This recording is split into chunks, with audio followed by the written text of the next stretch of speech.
নমস্কার সবাইকে। তোমরা সবাই কেমন আছো? আশা করি অনেক ভালো আছো, আর আমিও অনেক ভালো আছি তোমাদের আশীর্বাদ ভালোবাসাতে।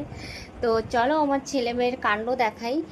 আসলে অনেক দিন ধরে শরীরটা খারাপ, তো তো ছেলে মেয়ে কেউকে আর কি স্কুলে পাঠাইনি, যেহেতু আমি অসুস্থ, রান্না বান্না কী করে পাঠাবো।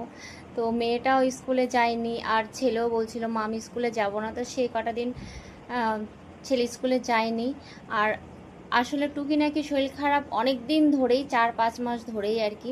আর এই কয়দিন একেবারে এক নাগারেই বিছানাতে, সেই কারণে ওরা আর কি স্কুলে যায়নি। না যেতে যেতে অভ্যাসটা কি হয়েছে ব্যাপারটা বোঝো।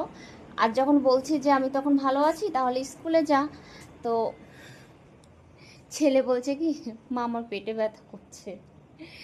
মেয়ে মেয়েও বলছে মা আমার না ভালো লাগছে না, পেটটা না কেমন যেন কামড়াচ্ছে। এবার ওই যে কালকে বললাম যে খিচুড়ি দিয়েছিল মাসি, তো খিচুড়ি তো আমি খেয়েছি আর রেখে দিয়েছিলাম। তো দেখো স্কুলে না যাওয়ার জন্য বাহানাটা অবস্থা দেখো। কই বাবু, কই বাবু কোথায় গেল? ও, তুই এখনো তুই এখনো ঘরে, তার মানে তোর কিচ্ছু হয়নি, তোর কিচ্ছু হয়নি। স্কুলে যা বলছি, স্কুলে যা, আমি সুস্থ আছি, আমি থাকতে পারবো বাড়িতে, তুই স্কুলে যা। হ্যাঁ তো যা তাহলে। এই এত গরম পড়েছে, স্নান করবি না?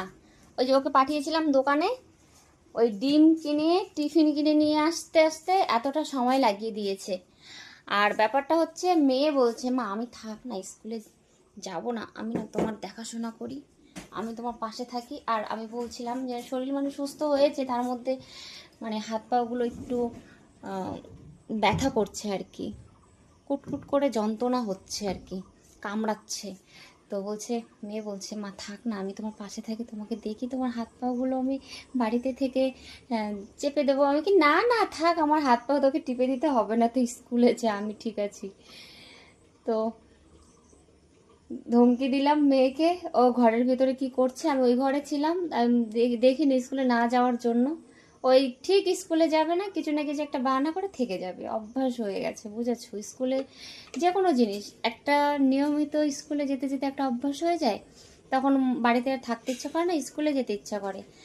আর স্কুলে না যেতে যেতে একটা অভ্যাস হয়ে যায়, আর তখন আর ভাল লাগে না স্কুলে যেতে। তো মেয়েটারও সেরকম দশা হয়ে গেছে, ছেলেটারও দশা হয়ে গেছে, স্কুলে না যেতে যেতে মানে অভ্যাস হয়ে গেছে। আসলে বাড়িতে যদি আরও লোকজন থাকতো তাহলে হয়তো আমি যদিও অসুস্থ হয়ে থাকতাম, তাদেরকে নিয়মিত স্কুলে পাঠানো যেত, তাহলে ঠিক হতো। কিন্তু আমি অসুস্থ হয়ে পড়লে ছেলে মেয়েকে স্কুলে দেওয়ার মতন লোক নেই, পরিস্থিতি নেই, সেই জন্য ওদেরও একটা ঢিলামো মানে পরিস্থিতি তৈরি হয়ে গেছে। তো বাই, টাটা।